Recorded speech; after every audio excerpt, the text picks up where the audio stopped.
You know, it's funny how we fall in love with an idea, not a person. I live like that. My whole life, I loved the idea of love. The idea of someone seeing me and just thinking, her. But the reality is that I'm the girl no one notices. The girl who hides behind her hair, who lowers her head when someone compliments her. My name is Ha-yoon. I'm almost 30 years old and I live in Seoul. I came from the countryside, from a small town where people know each other by the smell of rice cooking in the neighborhood. Here in Seoul, I'm just a shadow in a bookstore where I work, and a shadow in the lives of the men I've met. Believe me, I've tried. Dating apps, blind dates with friends, the story is always the same. We talk, they seem interested, and then suddenly, nothing. Silence. It's like I disappear in the middle of the conversation. And it's always my fault, right? I'm not interesting enough, I'm not outgoing enough, and deep down, I always thought it was because I wasn't pretty enough. To try and change that, I decided I needed a new beginning. The apartment I was living in was small, the walls were covered in peeling paint, and the smell of other residents' food was stuck in the corridors. I wanted something clean, something that would inspire me to be a new Ha-yoon. I searched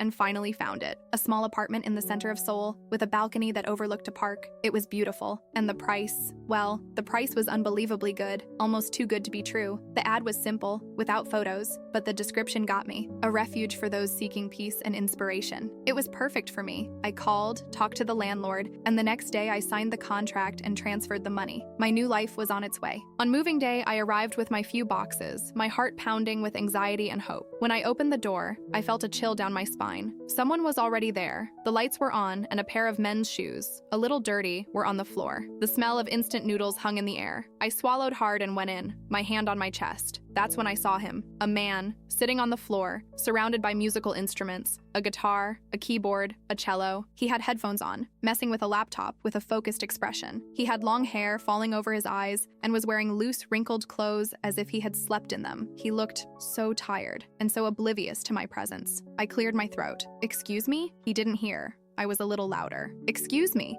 what are you doing here?" He took off his headphones and looked at me. His eyes from under his hair were dark and confused. "Who are you?" he asked, his voice low and a little hoarse. "I'm Ha-yoon. I rented this apartment. Who are you?" I felt so stupid, my voice trembling with nerves. He looked at the floor, messing with his hair. "I'm Ji-hoon, and I rented this apartment. I think there's been a mistake, and for some reason I can't explain." At that moment, looking at him, I felt it wasn't just a mistake. It was the beginning of something, the beginning of a problem, and maybe of my new love. And that's when the chaos began. We stood there, staring at each other, as if we were in an epic battle of stairs. Me, with my few boxes, looking like a turtle that had lost its home, and him, sitting on the floor, surrounded by a mess that I didn't even know what it was. That awkward silence was broken by my trembling voice. "I paid the rent. Mr. Lee guaranteed me the apartment was only mine." And he, with his voice still hoarse, replied, "I paid too. And Mr. Park guaranteed me it was only mine. I've been here for 3 days trying to set up my studio. What are you doing with those boxes of books?" My cheeks burned. "I'm a librarian. And you? What is all this mess? Is it garbage?" He stood up, his height intimidating me even more. He was tall, thin, and his dark eyes now looked offended. "This is my work. This is music. I'm a musician. Or at least I was. I'm on a hiatus, trying to compose again. But with all this chaos," he pointed at me,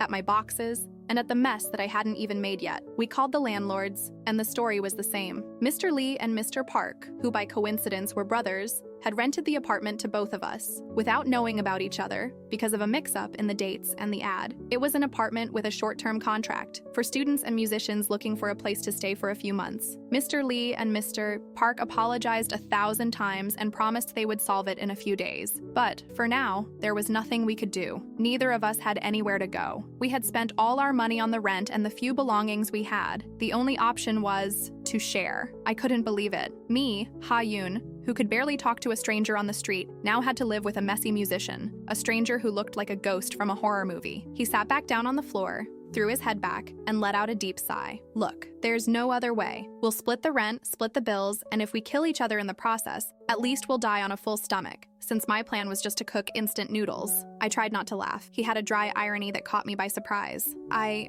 know how to cook. Real food," I mumbled. He looked at me again, a small smile forming on his lips. "Ah, Ha-yoon, you just saved my life. We made a deal. I would get the main room, he would get the smaller one. We would share the bathroom, and he would have the living room for his instruments." The apartment turned into a war zone, with my boxes of books on one side and his instruments on the other. In the first few days, we barely spoke. I stayed locked locked in my room, reading and trying to ignore the sound of his guitar, which was more noise than music. And he seemed to avoid me, but hunger brought us together, the promise of real food. The first night I made tofu soup and rice. We sat at the makeshift table with a cardboard box, not looking at each other. He took a spoonful, and after a long silence, he said, "This is really good, very good." I felt a warmth in my chest. It was the first compliment I had received from him. Slowly, we started to talk. I found out he was in a creative crisis, that his band had broken up, and that he was trying to find his voice again. He told me about the nights he spent in bars, playing for an audience that barely listened. And I told him about my life in the countryside, about how I had always been the invisible girl, about my dream of finding a love that would see me. And for the first time, I felt seen. He listened to every word, without judging me. And I, who lived in fear of opening up, was talking to a stranger who all of a sudden didn't seem so strange anymore. We developed a routine. I would make breakfast, and he would wash the dishes. I would go to work, and he would stay home, playing, writing, and sometimes his music would start to sound beautiful. And we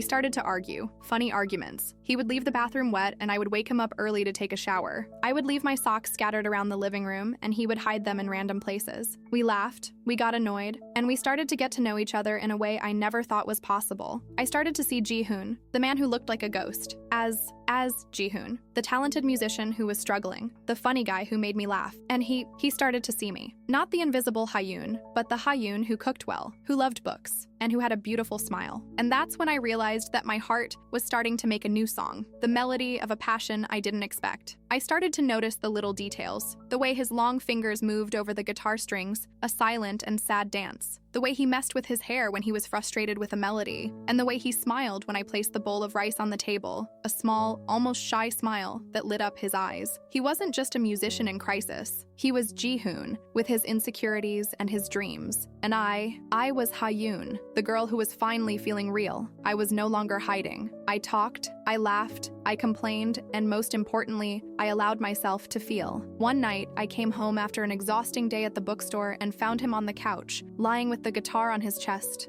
asleep. On his laptop, the screen was open to a job agency website. He wasn't just trying to go back to composing. He was desperate. The shame and fear of defeat were palpable, even as he slept. I covered him with a blanket, and at that moment, I felt a tenderness so great that my heart almost overflowed. It wasn't just attraction. It was something deeper. It was the desire to take care, to protect, to say that everything would be okay, even if I didn't know. And all of a sudden, the old fear came back. What was he seeing in me? Why was he so kind? Was it out of pity? Was it because I cooked well? I started to question myself again. The turbulent thoughts came back to haunt me. The nights when I slept with my phone next to me, waiting for a message that never came. Now I had a real person next to me, and I was afraid of ruining everything. Afraid that just like the others, he would leave. And he noticed. He noticed my distance, the way I suddenly avoided his gaze. "What's wrong, Ha-yoon?" he asked me one afternoon, while we were on the balcony drinking tea. I didn't answer. He placed his cup on the table and turned to me. "You're avoiding me.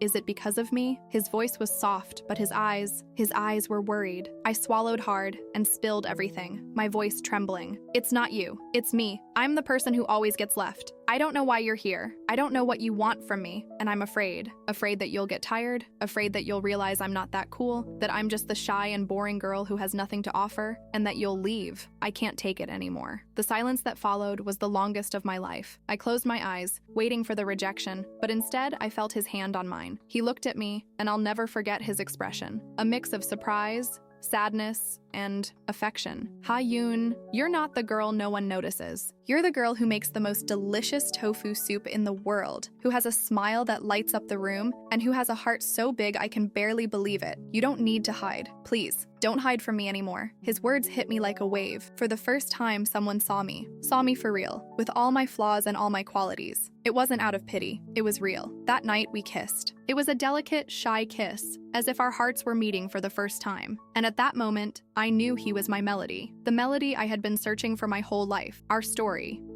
had finally begun. After that kiss, we no longer knew what was sharing an apartment and what was being in love. The apartment remained messy, but now it was a mess of us. The smell of books mixed with the smell of music. The funny arguments about dishes and socks gave way to knowing laughter. We cooked together, sitting on the living room floor, sharing food from the same bowl. We spent the nights on the balcony, looking at the lights of Seoul. He showed me the new melodies he was composing, and with every note, my heart beat to the rhythm of the music. And I read to him excerpts from my favorite books, the most romantic excerpts. and I watched him close his eyes, his head leaning against mine, and listen to me. For the first time, I felt like a protagonist in a book. Gradually, we became one. I was no longer the shy Ha-yoon, and he was no longer the ghost Ji-hoon. We were Ha-yoon and Ji-hoon, two strangers who met by mistake and fell in love by a miracle. He gave me the security I never had. Every time I felt insecure, he would hold me and say, "I'm here, you don't have to be afraid." And I gave him the inspiration he needed. He once told me, with a choked voice, that my presence and my voice, calm and soft, helped him find his own voice. My fear of being the girl no one notices dissolved in the warmth of his arms, and his creative crisis, the crisis of a musician in search of his melody, seemed to have ended. He was composing again, songs about a girl who loves books and who has the most beautiful smile he has ever seen. We were living in a bubble, and the bubble was perfect, until the bubble started to show cracks. He started receiving calls from an unknown number. He would answer, speak low,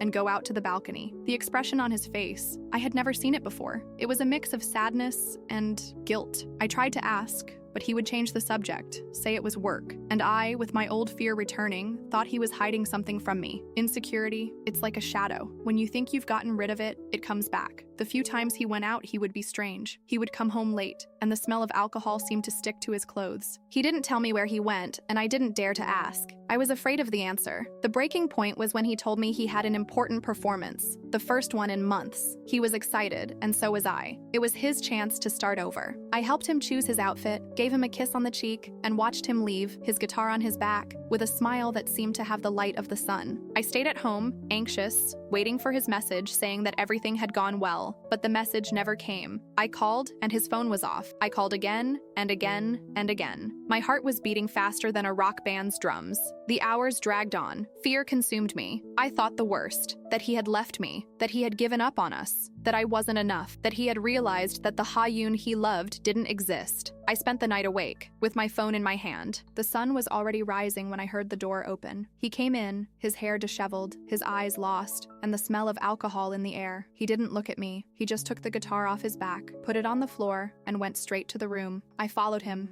my heart in pieces. Ji-hoon, where were you? I waited for you all night. Why didn't you call me? His voice was a painful whisper. I don't know, Ha-yoon. I don't know. My anger turned into sadness. What's going on? Are you hiding something from me? Why are you acting like this? He sat on the bed with his hands on his head and started to cry, a silent cry of pure despair. And it was at that moment that he told me, I didn't go to the show. I lied to you. I went to a bar with my old band. They wanted me to come back and I wasn't strong enough to say no. I know what you're thinking, that I'm a coward, that I'm a liar. His voice broke, and I felt relieved. It wasn't about me. It was about him, about his pain. I sat next to him on the bed without saying a word. He continued, his voice full of shame. That's the truth. I'm a musician in a crisis, yes. But the truth is that I have an addiction that I thought I had overcome, but that caught me again. And the only way I found to deal with it was with music. But when the music failed, I went back to it. I love you, Ha-yoon. And that's why I'm telling you the truth. I don't want to hurt you. You're the best thing that has ever happened to me. And I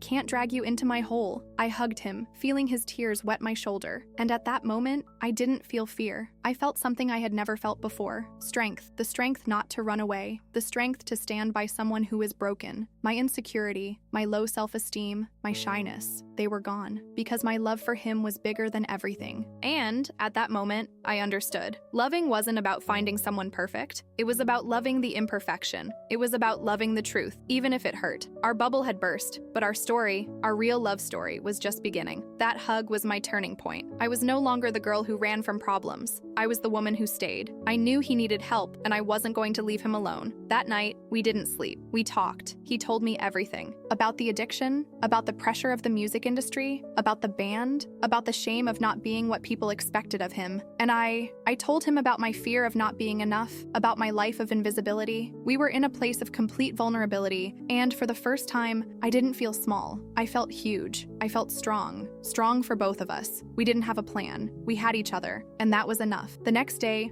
I called Mr. Lee and Mr. Park and explained the situation. We needed some time. They, who were brothers, were surprised by our renter relationship and gave us a few days to figure everything out. Ji-hoon promised me he would seek help, and I promised I would be by his side every step of the way. not as a nurse, but as a partner. The apartment, which was once a war zone, became our refuge. He stopped playing. The instruments, once noisy, were now silent. We spent the afternoons together on the balcony, in silence, just feeling each other's presence. I read to him, but not the romantic excerpts from before. I read about overcoming, about the importance of asking for help, about self-love, and he listened to me, his head resting on my shoulder. A week later, he got a call. It was his old band. They wanted him to come back for a show. This time, he didn't hesitate. "No," he said, "I can't. I need to take care of myself first. I need some time for me. I'm sorry." And for the first time, he didn't seem weak. He seemed brave. He turned to me, his eyes full of tears, and told me, "I want to go back to playing, but I want to go back to playing for you, for us. The music I'm composing now, it's not for the world, it's for us." And he took my hand, led me to the living room, sat in front of the guitar, and started to play. He played a song